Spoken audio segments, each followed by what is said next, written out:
we talked about this earlier, Ari, and one of the things that I really wanted to make present is how that affects designers. So you're a designer, and what's information architecture to you just at a definition standpoint, not the dictionary definition that I have here? I mean, I'd say for me, it's like the most common kind of incarnation of it is wireframes, what they call wireframes. So it's basically kind of just black and white diagrams of what the content on the page is supposed to be. No design, just super bare bones, just kind of basically communicating what the structure of the content should be. And there's 3 key steps in information architecture, and I always start my Art Center class with these 3 circles. I draw them out on the board. Your brand, your goals, and your users' needs are the things that define your site. And if there's a little website diagram, I made this many years ago. And your brand is who you are, your goals is what you want to accomplish with your site, and the user's needs is ultimately who are you talking to, and who are you building the site for, and what do they need from you. And I think people miss that. And there's a lot of times you're a designer, and let's say you're a freelancer and you're doing a site for a client, or let's say you're even doing your portfolio site, and you're like, what do I put on it? You look at the competitors, you look at what they have, and you kind of mimic them. But what would you do to really authentically come up with content or with a structure that was truly based on your users' needs versus looking at what other people do? I mean, I think traditionally what we do is we develop personas. So we kind of like define who these users are.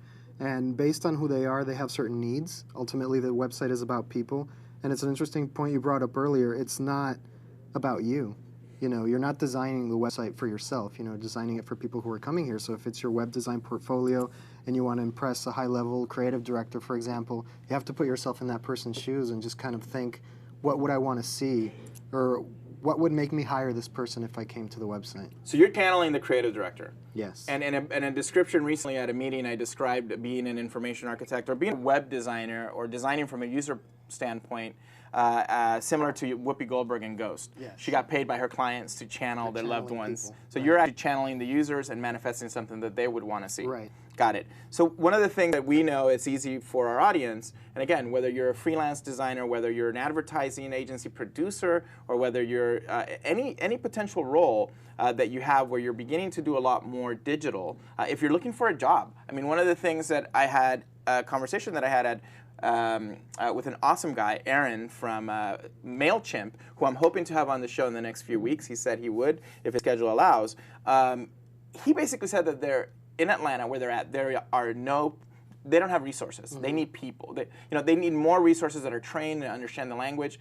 And it's 2011. I'm a little bit kind of shocked that there are not enough people out there that are trained. It's interesting that you say that. And it's interesting how many people we work with that are people that come out of these big art schools, CalArts and Art Center, that don't have that education.